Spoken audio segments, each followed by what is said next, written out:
Good morning, everybody. This is Nancy with Ash's Treasure. I'm sorry, we're laughing because about ants. But anyway, here is the video on our cinnamon rolls. This is like the 4th time I've made them this week. And I'm finally getting a video because they just go so fast. I will link the recipe down below. I'll write it down below. Yes, there is a glaze on it. My kids like it when I put the glaze on when they're still warm. Kind of hot warm, and it melts all down into it. See, there's the glaze. So they don't like it completely cool and then the glaze like you see in the store. So yeah, this is what we're having for breakfast. So oh, they're so good, and they, believe me, they're gone. They'll be gone by the day. So with that, I hope everybody has a wonderful Saturday.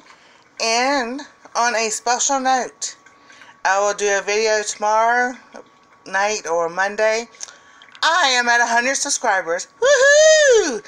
So everyone have a wonderful day. Thank you for watching Ash's Treasures. Please subscribe, give us a thumbs up, leave a comment below, and have a wonderful day.